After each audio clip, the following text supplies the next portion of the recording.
All right, welcome back to the deep dive. Looks like we've got something pretty juicy to dig into today. Yeah, definitely. You guys send us this link to gsmarena.com, and it's all about the rumored Xiaomi Poco F7 Ultra. So you're clearly the kind of people who like to stay ahead of the tech curve. Always on the bleeding edge. Exactly. Always on the bleeding edge. And honestly, I can't blame you.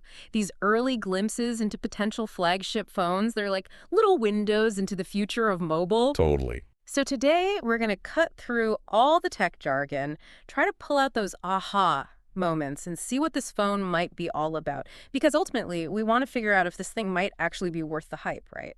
Absolutely. And especially with a name like Ultra, they're aiming high. Right. It's going to be something special to earn that Ultra badge. Exactly. Okay, so first things first, where are we at with this phone? Well, right now it's still in the rumor mill, not officially announced yet. But the leaks are starting to trickle out, which is always fun. Gives us something to speculate about.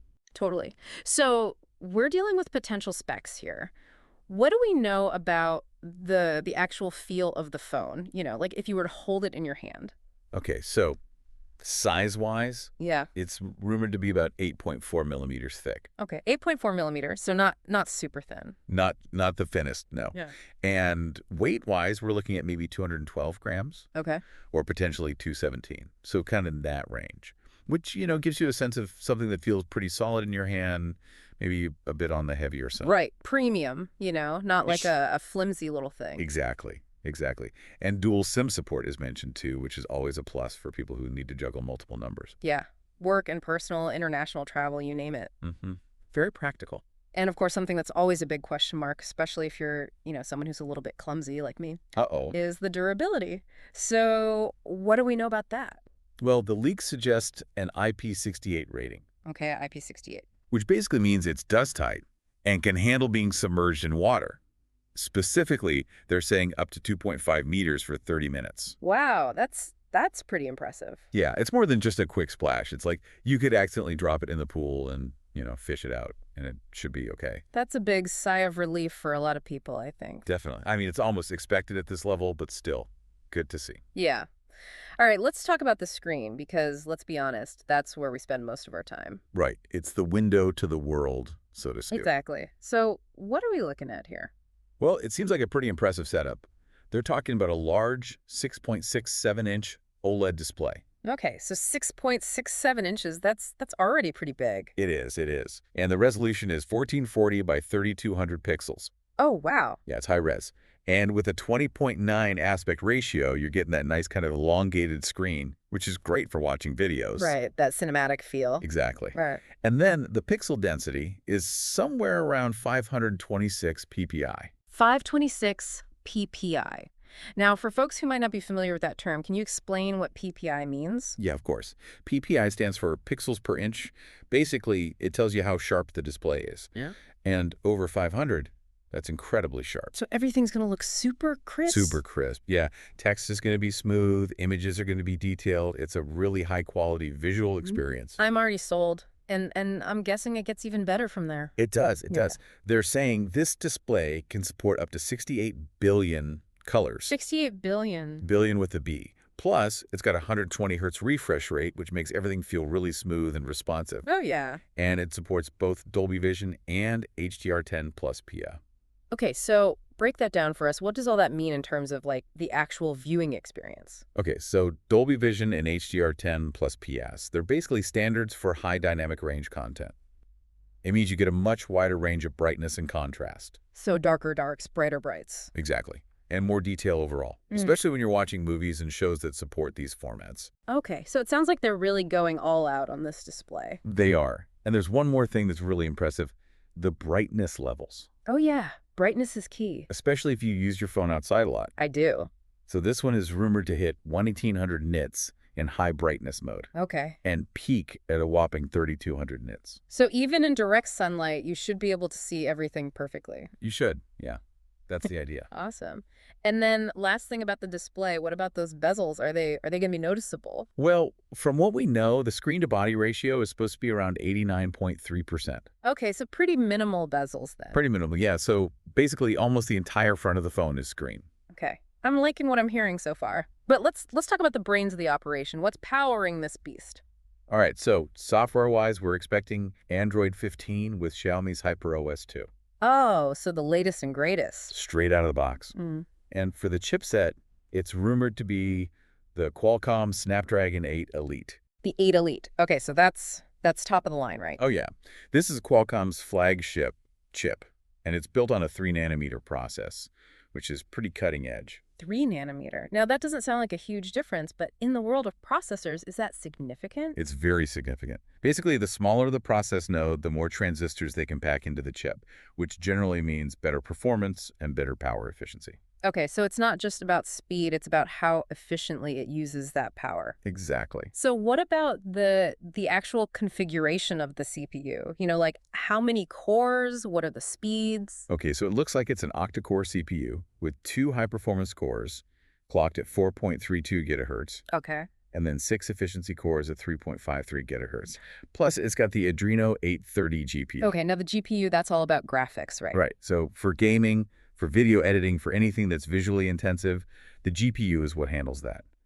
And the Adreno 830 is a very capable GPU. So this phone should be able to handle pretty much anything you throw at it. Pretty much, yeah. All right, and then what about RAM and storage? What are the options there?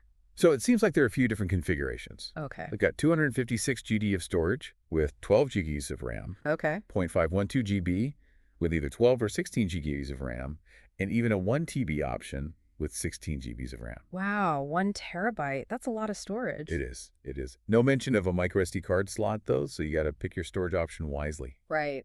Choose wisely. All right, let's talk cameras because that's often a make or break feature for a lot of people. What have we got here? Okay, so it looks like a triple camera system on the back. All right, a triple camera, classic setup these days. Yeah.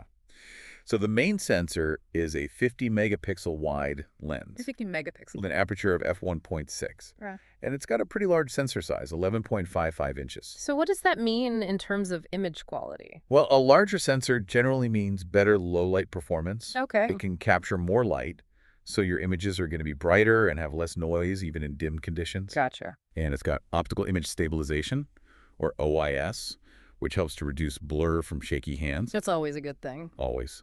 And then we've got a 50 megapixel telephoto lens. Okay, 50 megapixels for telephoto too. Yeah, which is interesting. It's got an aperture of f2.0 and a 2.5x optical zoom. But what's really cool is that it also has phase detection autofocus, or PDAF, Okay. with a really close focusing distance. They're saying it can focus from 10 centimeters all the way to infinity. Wow, that's like macro territory almost. It is. And it's got OIS as well, so you can get really detailed close-up shots, but also zoom in without losing image quality. So a lot of versatility in that telephoto lens. A lot of versatility, yeah.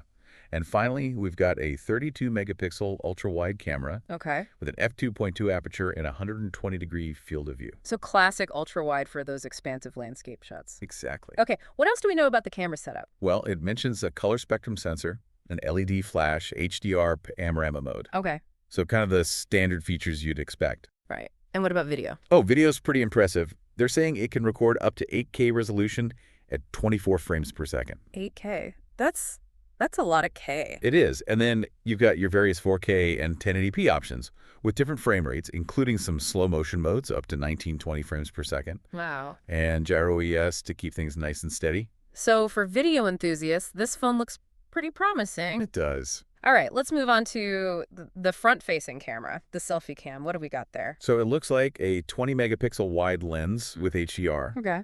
And it can record 1080p video at either 30 or 60 frames per second with gyro EIS for stabilization as well. So good for vlogging, good for those selfie videos. Yeah, it looks like a solid setup. All right, let's talk audio. Okay, audio. Now, for me, this is really important. I want a phone that sounds good, Yeah, not just for music, but for podcasts, for videos, everything. And it looks like the Poco F7 Ultra might deliver on that front. They're saying it's got stereo speakers and support for high-resolution audio, both wired and wirelessly, Okay. up to 24-bit 192 kilohertz. Okay.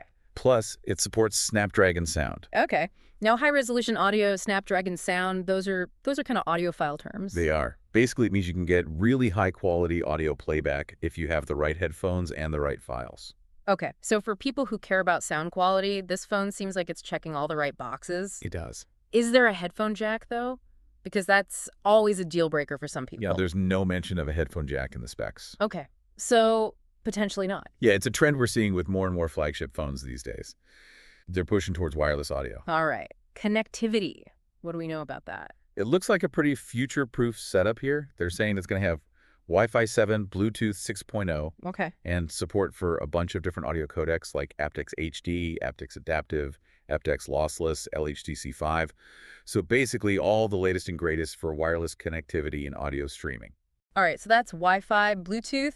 What about GPS? Because, I'm one of those people, I still use my phone for navigation sometimes. I get it. And it looks like you'll be well covered on that front. It's got GPS, GLONASS, BDS, Galileo, QZSS, even Nagific, which is the Indian Regional Navigation System. Okay, so Yeah. no matter where you are in the world, you should be able to find your way. You should. It also has NFC for contactless payments. Essential these days. Yeah. And an infrared port. Now, that's kind of a throwback. It is a bit of a throwback, but, it can be surprisingly useful for controlling TVs and other devices. Yeah, if you're into that sort of thing. Sure. Anything else worth mentioning in terms of connectivity? No FM radio, it seems. Okay. Not a deal breaker for most people these days, I guess. Probably not. And, of course, it's got a USB Type-C port with OTG support. Okay, so standard stuff there. Yep. All right, battery life. This is a big one. Huge. Huge. Because what's the point of all this amazing tech if your phone dies halfway through the day, right? Exactly. So the rumors are pointing to a 6,000 milliamp silicon carbon lithium ion battery. 6,000 milliamp. That's pretty substantial. It is. That should easily get you through a full day, maybe even more, depending on usage. Okay. And then what about charging? Because nobody wants to be tethered to a wall for hours. Right. And this is where it gets really interesting. The rumors are saying 120W wired charging, 120 watts. which is incredibly fast. They're claiming a full charge in just 28 minutes. Wow, that is fast. It is. And it supports Power Delivery 3.0 and Quick Charge 3 Plus as well. Plus, it's got 50W wireless charging. So no matter how you choose to charge it, you're not going to be waiting long. Not at all. Okay, last but not least, what about the sensors? Anything unusual there? Not really. It's got an under-display ultrasonic fingerprint sensor, which is pretty standard for flagship phones these days. Okay. And then the usual accelerometer, proximity sensor, gyroscope, compass, all the good stuff. All right. And any word on colors? What are we expecting? So far, the only color mentioned is black. Okay, so classic black. Yeah.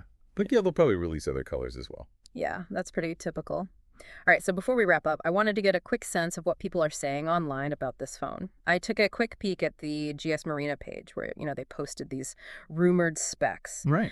And there weren't a ton of comments yet, but there was this one exchange that caught my eye. Someone mentioned a different Poco phone, like a lower-end model, and other users were quick to jump in and say, hey, the Ultra line is different. Oh, really? Yeah, like this is their flagship line. They're aiming high with this one. Interesting. So it seems like the general consensus is that Poco is taking this seriously and they want to be a contender in the flagship space. Which, honestly, with these specs, it sounds like they might just pull it off. Right. It's impressive stuff. All right, so to sum it all up for you folks at home, these leaked specs for the Xiaomi Poco F7 Ultra are pretty exciting.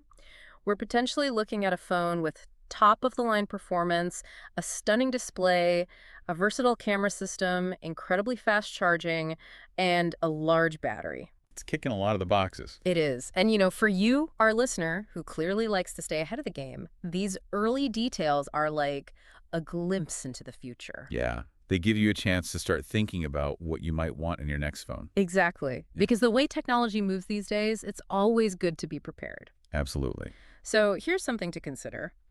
Out of all these rumored specs, what's the one feature that gets you the most excited? Like the one you think could really change your mobile experience? And then going beyond these specs, what else would you be looking for in a top-tier smartphone? Something that hasn't been mentioned here but is really important to you. Yeah, that's a good question. It's something to think about as we wait for the official unveiling. Because who knows what other surprises Poco might have up their sleeve. Definitely. All right, folks, that's it for the deep dive today. Until next time, stay curious.